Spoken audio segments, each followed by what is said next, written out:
বাড়ির পুজোতে সন্ধ্যার পর থেকে আমরা কী মজা করলাম সবটাই রয়েছে আজকের ভিডিওতে। তো বাড়ির পুজো বলে কথা, শাড়ি তো পরতেই হবে, তো শাড়িটারি পরে রেডি হয়ে নিয়েছি। আর আমার বাড়ির সাজসজ্জা দেখে তোমরা জানিও কেমন লাগছে।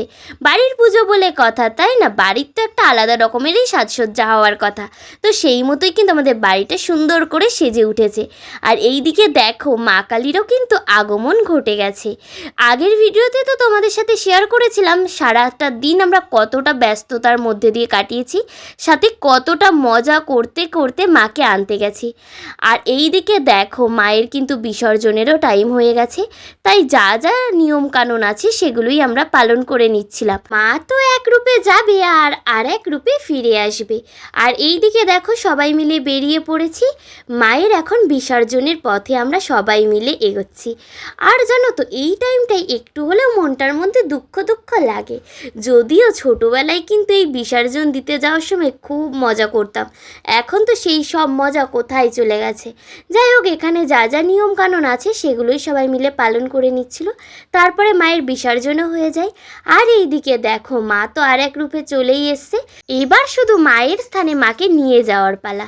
আর এই দিকে দেখো, মায়ের মুখটা কতটা সুন্দর লাগছে, কি মিষ্টি লাগছে, তাই না? সবাই কিন্তু কমেন্টে অবশ্যই জয় মা কালী লিখে যেও। আর এই বছর আমাদের বাড়ির পুজোতে স্টলে ছিল কফি, তো কফির ওইখানে চলে এসেছি। যদিও আমি উপোস করেছি, আমি তো খাবো না, শুধু তোমাদেরকে দেখানোর জন্য এসেছি। আর তার সাথে ছিল ভেজ পকোড়া। সবাই তো মজা করে ভেজ পকোড়া আর কফি খাচ্ছে। আর এইদিকে তো আমার স্টুডেন্টরা খেতেও বসে গেছে, কারণ অনেকটাই রাত হয়ে গেছে। যেহেতু আমাদের বাড়িতে ঠাকুর আনতে যাওয়া আবার ঠাকুর বিসর্জন সমস্তটা হওয়ার পরেই কিন্তু প্রসাদ দেওয়া শুরু হয়, তার জন্যই লেট হয়ে গেছে। আর এই দিকে দেখো, আমার পাপা কিন্তু আর একটা আলাদা লুকে ফেরত এসছে। আগের ভিডিওতে তো তোমরা দেখেইছো আমার পাপা পুরো রাজার মতো পাঞ্জাবি পরেছিল, আর এই ভিডিওতে দেখো আমার পাপা পুরো সাউথ ইন্ডিয়ান লুকে চলে এসছে। আর আমাদের ঘরে তো বসেছে চাঁদের হাট, আমার সব বন্ধু বান্ধব এসে হাজির হয়েছে। আর এই দিকে দেখো, আমার কাজল বান্ধবীও কিন্তু এসছে। সব থেকে বড় কথা, আমার বুবুন সোনাই প্রথম আমাদের বাড়ির পুজোতে এসছে।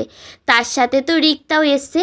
রিক্তার বিয়ের পরেই প্রথম এলো। যেহেতু এখানে থাকে না ওরা, তাই আসতে পারে না। যদিও দীপঙ্কর দা, শুভদা কেউই আসতে পারিনি।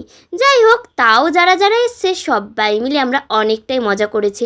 আর এখনও কিন্তু আশিসদা এসে পৌঁছায়নি। আর এখানে তো সবাই মিলে গল্প করছে। আর তারপরেই আমি কিন্তু চলে গেছি ঠাকুর ঘরের দিকে, কারণ পুজোতে তো বসেই গেছে। আর এদিকে তো সমস্ত ভোগ থেকে শুরু করে সমস্ত কিছু সাজিয়ে গুছিয়েও নেওয়া হয়ে গেছে। আর ব্রাহ্মণ মশাই পুজো দিতেও বসে গেছে। আর এইদিকে দেখো, সবাই কত মজা করে প্রসাদ খাচ্ছে। আর প্রসাদে কিন্তু অনেক কিছু ছিল, যেমন ধরো ফ্রাইড রাইস, খিচুড়ি, আলুর দম, তার সাথে চাটনি পাঁপড়। পুজোও কিন্তু শুরু হয়ে গেছে। আর সেই দিন যে কি ভীষণ গরম ছিল, আমার মা, বড় মা সবার তো অবস্থা খারাপ। আর ওই যে দেখছো ঢোল বাজাচ্ছে, এটা হচ্ছে আমার একমাত্র পিসি। আমাদের বাড়িতে আগেও ছিল একটাই মেয়ে, আর এখনও একটাই মেয়ে, সেটা হচ্ছে আমি। আমার পাপারও আমি একমাত্র পিপি। যাই হোক, এইদিকে দেখো, আমার সব বন্ধুবান্ধব খেতেও বসে গেছে। তারপরেই আমরা তো সবাই অঞ্জলি দিতে চলে গেছি। এদিকে অঞ্জলি দিতেও বসে গেছি। আর আমার পাপা আর আমার মা মিলে এখন প্রদীপ ধরাচ্ছে। আর তারপরে আমার বাড়ির প্রত্যেকে সবাই এক এক করে প্রদীপ ধরাবে। এইদিকে আমার দাদুও চলে এসছে, আমার দাদুও প্রদীপ ধরিয়ে নিল। আগে জানো তো, যখন ঠাকুমা বেঁচে ছিল তখন পুজোর এখানে আসতামই না, কোনো দায়িত্বও পালন করতাম না, সব তো ঠাম্মাই দেখে নিত। আর এখন কত কিছু পালন করতে হয়। আর এখানে দেখো, আমার জেঠু এখন মজা করে শুরু করে দিয়েছে ঢোল বাজানো, আর আমার পাপাও তো তার সাথে রয়েইছে। আর এইদিকে কিন্তু হচ্ছে মায়ের আরতি।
দেখো যজ্ঞেও কিন্তু বসে গেছে, আর ততক্ষণে কিন্তু রাত কিন্তু অনেকটাই হয়ে গেছে, প্রায় তখন 12টা 1টা বাজে।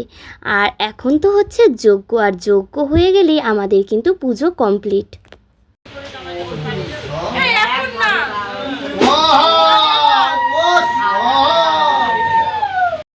আর এটা কি একটা নিয়ম আছে আমি অতটাও জানি না। এদিকে আমার দাদা ওই জন্য চলে এসছে নিয়মটা পালন করতে, যেহেতু ও বাড়ির বড় ছেলে। আর এইদিকে দেখো আমার পাপাও কি শুরু করে দিয়েছে, ওর বাবা ধরেছে তার মানে ওকেও ধরতে হবে, সে ও ঠেলে ঠেলে যাচ্ছে। তারপরে তো আমার পাপাকেও ধরতে দেওয়া হলো, কারণ ও যেহেতু ছোট কি আর করা যাবে। পুজো তো আমাদের কমপ্লিট হয়েই গেছে, তো হোমের টিপটা আমাদের সবাইকে পরিয়ে দিল। দেখতে দেখতে আজকের দিনটা কেটেই গেল, আবার একটা বছরের অপেক্ষা। সত্যি বলতে কী যে মজা হয় এই কালী পুজোতে ধারণার বাইরে। যাদের বাড়িতে পুজো হয় তারাই একমাত্র জানে, হয়তো দুর্গা পুজোর চেয়েও বেশি অপেক্ষা করে থাকে প্রত্যেকেই নিজের বাড়ির পুজোর জন্য। তো তারপরেই তো আমরা সবাই মিলে খাওয়া দাওয়া করে নিয়েছিলাম। আর এটা হচ্ছে পরের দিন আমি, আমার বৌদি, আমার পাপা, তার সাথে আমার দিদি সবাই মিলে বসে গল্প করছিলাম। আবার একটা বছরের অপেক্ষা, একটা বছর পর আবার আমাদের বাড়িতে পুজো হবে, আবার সবাই মিলে অনেক মজা করব। তো দেখা হচ্ছে নেক্সট একটা সুন্দর ভিডিওতে। আর আমাদের বাড়ির পুজোর ভ্লগিংটা কেমন লাগলো অবশ্যই কিন্তু কমেন্ট করে জানিও।